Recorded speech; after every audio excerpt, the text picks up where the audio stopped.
Kaixo eta ongi etorriak saio berri batera, gaur irailak 3 elkarrizketa bakarra izango dugu hemen platoan.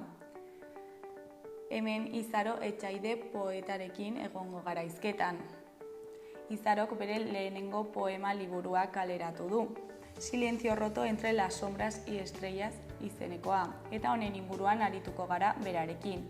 Baina elkarrizketa honekin hasi baino lehen goazen gure betiko edukiarekin.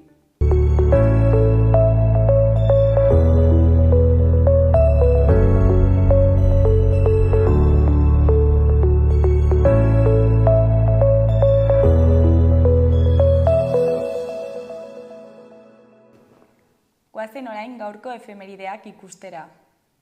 Gaurko egun batean, baina 1920an, Italiako espezia eremuko ia lantegi guztiak okupatu zituzten langileek, produkzioaren kontrola haien gain hartuz. Trenbideetako langileek ere ekintza horrekin bat eginez administrazioari aurre eginez zama-bagoiak desbideratu zituzten. 600.000 langilek hartu zuten parte lantegien okupazioetan.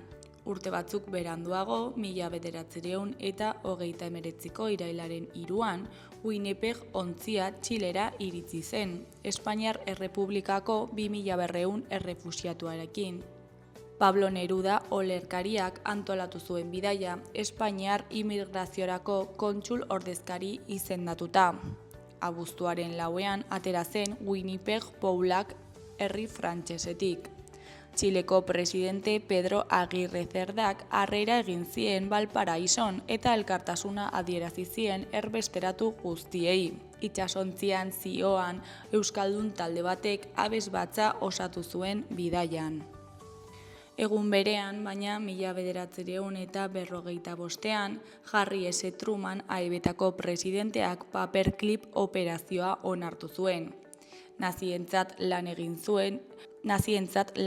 zuten 1500 zientzialari, ingeniari eta teknikari alemaniar eta austriar eraman zituzten AEBetara lanera operazioaren barruan, gehienak subsidietan adituak. Inteligentzia zerbitzuek zientzialari haien historial nazi eta gerra krimenak zuritu zituzten. Gerra hotzeko industria militarrean zein NASAren programa espazialean ekarpen handia egin zieten AEBi. Eta bukatzeko 2013ko irailaren 3an, Errekalehor auzoko 26. ataria okupatu zuten Gasteizko Euskal Herriko Unibertsitatearen kampuseko zenbait ikaslek. Autokide gehienak leku aldatuak zituen udalak bertan etxebizitza berriak eraiki asmoz, aurka zeuden zenbait familia salbu. Bizilagun horiekin adostuta okupazioa abiatu zuen ikasle talde horrek, Errekalehor bizirik autogestioan oinarritutako proiektua abiatuz.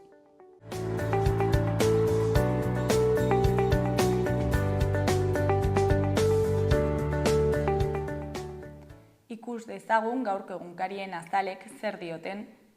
Diario Noticias egunkarian horrela dio lerroburu nagusiak. Hilak elkarrizketa politikoko etapa bat ireki du Puigdemontekin eta amnistia ziurtatu du. Bi buruzagiek Bruselan egindako bilera argitagabea, konstituzionalak amnistiaren legeari emandako abalaren ondoren. Junsekin hurbiltzeak abertzaleen babesa erraztu nahi die aurrekontu orokorrei. Junsekin hurbiltzeak abertzaleen babesa erraztu nahi die aurrekontu orokorrei. Argazki nagusian, Jaibine etapako irabazlea Castrillo askatu zuenean, belagoan jarratzaile askoren aurrean.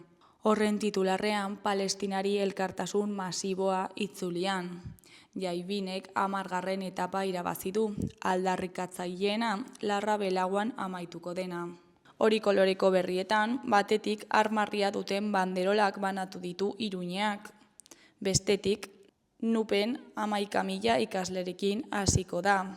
Eskuinaldeko berrietan, batetik Nafarroan langabezia handiena duen 3. erkidegoa da. Bestetik Makrogaranjaren arduradunentzako epaiketa, ingurumen delituagatik. Azkenik, Txibitek bazkideekin negoziatuko du beherapen fiskalaren zehaztapena. Diario Navarra egunkarian horrela dio lerroburu nagusiak. Hilak legitimitate berniz bat oparitu dio Puigdemonti Bruselan, Generalitateko presidente sozialistaren eta prozeseko buruzagi ieslariaren arteko bilera.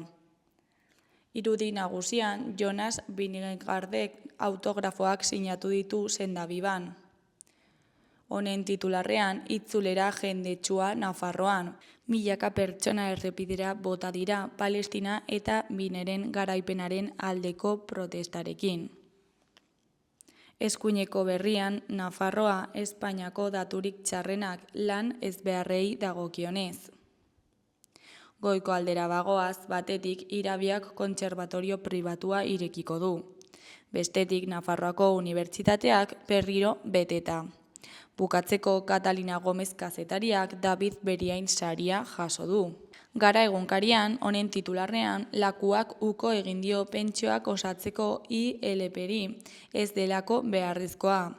Gobernu kontseiluak bizkoitasun, desberdintasun eta finantza iraunkortasun ezaren arriskuak argudiatu ditu beren kontrako jarrerari eusteko, pentsiodunen, elaren eta EH Bilduren mugimenduak kritikatuta. Argazki nagusian atzo itzulia izabatik pasa zen momentua. Honen titularrean Palestinari auspoa Euskal Herriko errepideetatik. Portadaren erdian dauden bi berrietan, goikoan langabeziaren igoera nabarmena abuztuan oso datu txarrekin Bizkaian eta Gipuzkoan. Behekoan, Ailanen heriotzetatik 10 urtera Mediterraneoak bizitzak irensten jarraitzen du. Goi eskuineko berrian, Otegik estatus berri bat adosteko ahalegin handia egin du. Beheko aldean, Maurizio Moralesen erreportaia dugu. Zer da itsaso txarra Gazako genozidioaren aurrean. Berria egunkarian, berriz, titular nagusian, Euskara ikasteko 153 gehiago emango du Jaurlaritzak eta doan izatea nahi du AEKak. A1 mailako ikasleek ez ezik, A2koek ere matrikularen zati txiki bat soilik ordaindu beharko dute izen ematean, eta dirua itzuli egingo zaie maila gaindituz gero. Matrikulazio kanpainaren aurkezpenean euskalduntzea denentzat doakoa eta irisgarria izatea eskatu du AEKak. Irudi nagusian Palestinako bandera artean igaro zuten izaba bueltako txirrindulariek. Honen titularrean, Euskal Bideak Israelen aurka ozen. Palestinako banderak astinduz hartu dute buelta Euskal Herriko errepideetan, Israel Gazan egiten ari den basakeria salatzeko. Beheko argazkian, Puigdemont hila bilera Bruselan. Ezkerreko lerroburuan, tentsio txikiak osatzeko herri ekinaldiari ezezkoa eman dio Jaurlaritzak. Ez da beharrezkoa. Eusko Legebiltzarrak erabaki behar du pentsiodunen eskaria eztabaidarako onartu edo ez. Eskuineko aldean berriz batetik 17.145 afiliatu gutxiago izango dira abuztuan Hego Euskal Herrian. Bestetik Kaparrosoko etxaldeari abelburu kopurua handitzeko baimena eman diote. Goiko aldean urtebetean alardearen auzia konpontzeko urratsik ez egitea egotzi dio Jaizkibelek Hondarribiko udalari. Euskal Herria Irratiari dagokionez, titular nagusian Martxel Larrazaren arabera, sexilioa irtenbide bat da, kasu askotan bizitza duina izateko bidea da. Xerkatu argazki liburuan LGTBI+ komunitatearen sexilioa hartu du hizpide Martxel Larrazak. Proiektuan Euskal Herriko kolektiboko 5 pertsonen testigantzak jasotzen ditu. Eskuinaldekoetan, goikoan, Beatriz Larragetaren arabera, Ezkabako presoak laguntzera joaten ziren emakumeak izanen dira protagonista dokumentalean. Beatriz Larrageta zinemagilea Ezkabako presoak laguntzera joan ziren emakumeez dokumentala egiten ari da. Bertan preso zeuden pertsonak gizonezkoak ziren. Haiek laguntzera hainbat emakume igotzen ziren mendi tontorrera. Janaria, arropa garbia, dirua eta gutunak eramaten zizkieten bereziki. Ikus-entzuneko hau emakume horien larruan jartzeko ariketa izanen dela dio errealizadore iruindar gazteak. Memoria historikoari baino emakume horiek bizi izan zituzten sentimendu horiek azeleratzeari erreparatu nahi dio Beatriz Larragetak. Behekoan ikasturte hasieran zaharrak berri. Hezkuntza departamentuak ez die Koreiako 11 familiari D ereduko lerroa zabaltzeko aukerarik eskaini. Arrazoirik ez die eman irekiera ukatzeko. Arartekoak D-pai ereduan aritzen diren ikaslei zientziak euskaraz edo ingeles egiteko aukera eman diezaien gomendatu dio Hezkuntza departamentuari.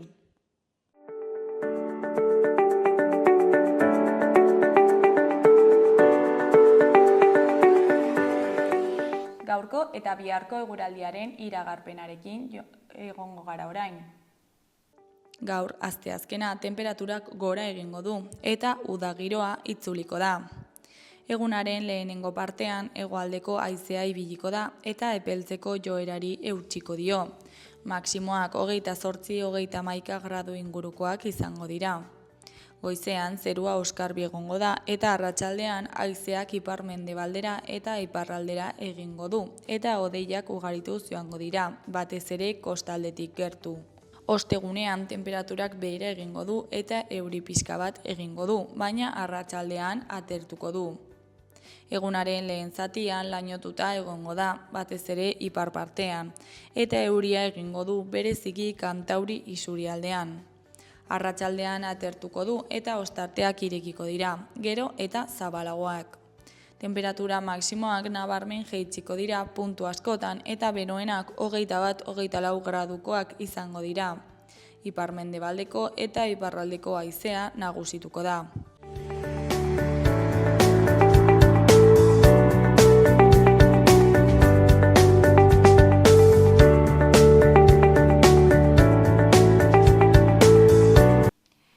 Kaixo, hasieran aipatu dugun bezala, orain Izaro Etxaiderekin gaude, poeta dena. Kaixo, zer moduz? Egunon, arras onitazu. Ongi baita ere, mila esker gurera etortzeagatik. Esker bile zuei. Eta hemen zaude liburu bat kaleratu berri duzulako, ez da? Bai. Eta ze liburu da hau? Da, Silencio roto entre sombras y estrellas, poemario bat da. Eta arront konten nago, bai. Eta, kontatu guzu pixkat, da zure lehen liburua, Bai, lehenbizkoa. Ez nuen espero hain goizik izatea, eta ez nuen espero lehenbizko liburu poesiana izatea, baina ben gauzi. Eta zergatik poesia eta ez beste estilo bat? Ez dakit, da, azkenean poemak atrazitza izkiten azken denboraldi untan gehien idatzi dutena poesia izan da, eta aukera amantzataten publikatzeko, eta noski ez irun ez etzerran, aprobetxatu. Publikatzen duzun lehenengoa da, baina ez dakit aurretik idatzi izan duzun, bai, noiz hasi zinen? Beti idatzi dut, txiki-txikitatik. Poesia ez, baina idatzi beti. Eta gero liburu hau, berez, urte batzuk idatzen hasi nintzen. Eta zergatik hasi zinen idazten? Zer suposatzen duzuretzako? Niretako idaztia da barrenak askatzeko modu eraginkorrena da niretako behinpin. Eta idatzi dut txikitan idazten nuen egune kontatzeko, gero heldu zala barrenak osteko pixket mundutik iesiteko pixket. Eta liburu honen ideia noiz jaio zen? Eta nola ezakit zure ideia izan zen, edo norbaitek esan zizun, venga, animatu, oso nola gola? Gehien bat, nire ideia, beti amestu dut liburu bat idazteakin eta publiketzeakin, baina horrendatzuten bezala, poema hauek idatzen dituelaik, hasierako ideia etzen liburu bet publiketzea zen. Iesiteko modu bet, nik idatzen dituen, eta gero nire lagun batek, batzuk lehitu zuzten eta hola, erten zataten joi, baina hauek lehitu barratu jende gehiago, ez dire zuretako altxatu barrak, eta orden lagunen laguntzakin animatu nintzen poema batzuk biltzera, bidaltzera, eta gero hortikia sortu zen gaurko liburue. Eta engaztea izan da, zer ematen zizun beldur gehien? Azkenian zerbait arras pertsonala, bezala orduen beldur gehiena ematen zatena egian da edo zeinek lehitzen alduela orai, eta ordoi pausoi, zen nire kuaderno bat, nire logelan, etzakin inork hortzagoela, eta orai bat batian, mundu guztiek badaki, edo zeinek lehitzen aldu, eta orden salto horrek gehien bat. Eta oraindik ematen dizu... Bai, orai ja ez datorren bertzeko beldurrik maten, ze jendia haunitz gustatu zaio, eta zakitu. Izan da arraspo egite, mundu zegerrandat, edo batzuk sentitu diri identifikatuek, bertzan hitzek ulertu dute eta orduen sentitu nez arras ulertu, eta orduen ja beldurrik ez, pixket, bertigo joaniko. Eta uste duzu, urrengo liburu bat baldin badago, agian kontu handiagorekin idatziko duzula? Pues igual, bai, baina azkenian orduen galduko zuen esentzia bezala, ez? Azkenian polite da pertsona da izatea. Eta nola izan da pixkat prozesua, liburu honen prozesua? Osea, zu idatzia zenuen, imaginatzen dut, eta gero, ez dakit, nola publikatzen da, publikatzeko bide hori nola egiten da? Arpatu nuen editorial hau, Talón de Aquiles, justo aizela bilatzen poeta gaztiak, zaunek ez zirenak, bere lehenbizko lana publiketzeko, eta ez bada aukera hau zein bertzenaz. Eta arpatu nuen editorial hoi, esperantzik gabe bilinditien pare bat, ez nuen esperantzaik erantzunik jasotzeko, eta 2 astetara edola erantzun zataten, gustatu zaigu, ez dakitzen, nik ezin nuen sinetxi, eta azkenean aukeratu nintuen poemarian atratzen diren 16ak, bideli nizkien, eta hortik aintzin ja, 8 hilabete,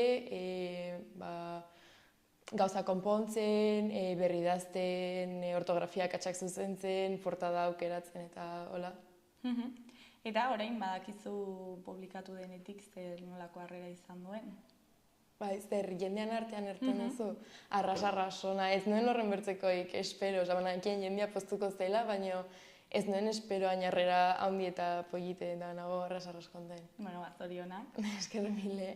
Eta gaiaren aldetik, esan duzu zure barrukoak kontatzen dituzula, baina zer konkretuki kontatzen duzu ezakit gai desberdinak lantzen dituzun, ez? Bai, nik uste, eta da, gehienetan erten dutena, nik uste liburu honetan agertzen diren gaiak direla edozein gazteek sentitzen aldituen ez dinegonak edo zeinek batuen pentsamenduek edo sentipen horiek. Eta azkenean galdera nabarmenak diren nor naizen ni, zein den nire lekuen, nora naie, azkenean momentu honetan nire adintxuko edo zeinek izaten aldituen kezkak.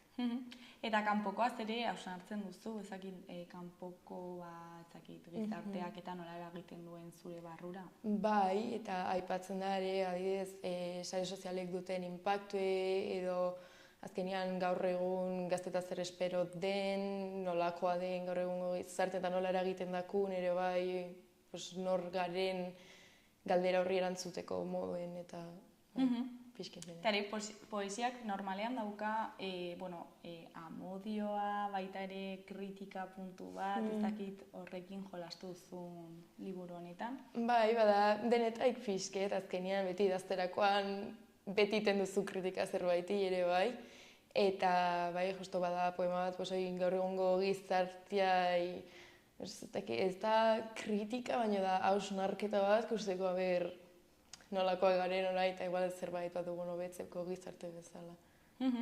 Eta idazterako momentuan, ez dakit zertan inspiratu zaren, ze momentu izan da zurea, adibidez, justo lehioan, euriari zenean, inspiratzen nintzen, ez dakit edo zer momentutan idazten zenuen. Normalean idazten nuen gauetan, gaueko isilunean, egun guztien zehar adibidez, zerbait sentitu izana, eta ero gaueko isiltasunean dena lasai, jarri, eta hasi pentsatzen, zer da sentitzen duten hau, eta hasi pentsatzen, eta sentitzen nuen hori hitzetan islatuz, poema hauek sortu ziren. Eta gero, liburuaren egiturari dagokionez, ez dakit poemak solteak diren eta gai modu batean independienteak diren, hausnarketa independienteak, edo haien artean erlazioa duten, gero kapituluak jarri dituzunez. Bai, badire 3 kapitulo, Eta zazkenean, haunitzetan ibili dut metafora egiseko hau dela, niretako liburua da bidai bat bezala, eta hortaz dire 3 kapituluak, hasierakoa dire poema zaharrenak, eta horiek dire gehien bat, izenburuai referentzia inaiz, iluntasun gehiokoan idatziek, pixket tristiago ezin egona da rasna barmena. Gero bigarren kapituluen ja da pixket, oini daude ditzela, baina orden ja baduzu esperantza puntu bet, eta gero ja 3. kapitula direla poema berrienak, horiek ja, ez dakit, bertze bizio batekin, igual, ja pixket heldutu nahi zalakotz, eta igual gauzek bertze modu betera ikusten tuztelakotz. Eta hori dire 16 poema, 8, eta dire independenteak dire poema solteak, baina azkenean, nola diren bidai bat bezala, azkenean gaiak iduritzek dire denetan. Eta estilo aldetik, ze estilo jorratu dituzu? Ikuste nahiko estilo librea erran ez dut, digo, aitak erten zaten, izu kontatu duzu silaba, eta nik ez dut silaba kontatu, rima patutu dut, baina bere gehien bat estilo librea. Eta gero, lehen pertsonan kontatu dituzu gauzak, edo beste pertsona bat izango balitz bezala, eta pertsonai bat sortu duzu, ez dakit. Bada, pixket bietaik gehienak lehenbizko pertsonan idatzek daude, azkenian direlakotz nik sentitzen nuena, momentu hortan izan ziren, nire iesiteko bidea orden gehienak dire lehenbizko pertsonan idatzek, baina bada baten bat ere non sortutuzte pertsonai batzu bezala, edo kontatutut igual kanpotik bertzen historia bat balin bezen bezala. Eta izenburuaren esanahia, edo nondik dator? Bai, nik uste izenburue dela poemarioan esaintzean laburpen bat bezala, azkenean erten du isiltasun hautsie, hortaz, delakotz gauetan idatzie, isiltasuna eta idazten ere oiukatzeko modu bezala, hortaz isilune hautsie, eta gero iluntasunetik izarretara azkenean delakotz bidaia, errandatzuten bidai horren prozesu hasieran, dena triste, pixket goibel, eta gero ja azkenean gutxinaka berriz izarrak ustela. Eta izarrak zer irudikatzen dute zuretzako? Itxaropeno, lasaltasun puntu bet, onarpena ere bai, nire burua bezautzia, izarra azkenean dire zerbait raspoitze, argiz beteak eta orden ikuste islatzen dutena bai. Eta portada jarri duzu liburuan, ze irudikatzen duzu bertan? Nahi nuen izatea, zerbait izarrekin erlazionatu, eta hortaz, maten du dela hilargi bet, ez dela, badu gero figura bat hor barnean jarrite, eta orden, pentsatzea, pertsona hori dagoela hilargien jarrite dela izate alda gutako edo zein, ze bidea jau izate alda edo zeinen historia orden ikuste portadako figura hori dela pertsonaia, eta gero badu hor konstelazio bat hor goitien, islatzen duna, hoi, dela liburuen fondoa da ilunago bezala, baina hoi beti badirela izarrak horrenduan. Eta hor, helmuga begiratzen, Eta, esan dugun bezala, liburua ja publikatu da, eta, ezakit aurkezpenak egin dituzun, ez?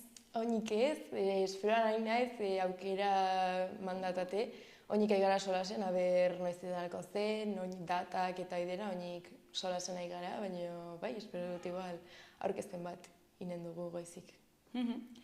Eta ja, etorkizunera begira, ez dakit ze plan dituzun idazteari dagokionez, ez dakit agian poema alde batean utzi eta beste estilo bat jorratuko duzun. Ez dakit idazten jarraituko dut hoi seguro, beti indotadakotz. Eta gero bat ditut proiektu baten bat buruen, baina oinik ez dakit seguro, eta klaro bai poesiakin segituko dut, baina ere gustatuko zitzaiten bertze estilo batzuk ere probatzia. Azkenean bat ire gauza mitziteko eta nahiko non saiatu pixket denakin. Eta zuk, idazten duzu gauez, ez dakit zure egunerokoan beste zerbait egiten duzun, edo orain publikatu duzula onera dedikatuko zaren eguneko egunean, ez dakit. Zer idaztera hartzen duzu? Eguneko egunean ez dut uste, baina bai egunerokoan barraz presente duten zerbait da idaztia, eta orainago arrasten tratue liburu hau nola publiketu berri den eta nago arrasten tratu hau ungi atratzea, eta unenen ez dediketzen, baina gero ja bum guzi epasten dela, lasaitasunera bueltatzekin imaginatze dut berriz, segituko dutela idazten. Eta zuretzako zer suposatu du liburu honek hainbeste arrakasta izatea? Ez dakit, eske nago arras konten ezin dut bertze hitzekin erran, nago arras ilusionatu eta hasiera ematen zaten sekuleko lotxa, sekuleko beldurre, eta zen zerbait arras neria, baina ora ikusite ze harrera polite izan duen, nago arras konten edo zeinek lehitu alizetiaz, eta espero dut jendeak guztiare, bidaioentatik ere pastu badire, denei pasten zaikon zerbait dela eta mundu guzti irten diotena da, beti iluntasune naiz eta batzuten nabarmena den beti bat irela izerrak aratago. Bueno, Izaro, ja bukatzeko ez dakit zerbait gehiago komentatu nahi duzu, jendea zure liburua irakurtzera gonbidatu. Bai, lehitzeko. Gauzbet, orainik dago liburua tramitean atratzeko liburu denetan eta faltako dire hilabete pare bat, baina gero ja oitu ondoan, pastekin, ja erosten halko da edozein lekutan, baina bitartian eskatzen zaizkit neri eta gero ja Instagrameko kontuan, izan nire hitzetan, abisatuko dut noiz egoin den dendetan erosteko. Eta webgune bat sortzeko ideia, pentsatu? Agian sortuko dut, ze azkenean nola oin falta dira, nire bete pare bat liburu dendetan atratzeko, jendeai lana errazteko sortuko dut zerbait ola ja abisatzeko noiz dagoen disponen. Primeran, zorionak eta mila esker gurekin hitz egiteko taletxo bat ateratzeagatik, eta ea zer moduz joaten diren aurkezpen horiek eta salmenta baita ere. Bai, eskerri laun eta plazer bat izan da etortzea. Bueno, ondo segi. Agur. Berdin, aio.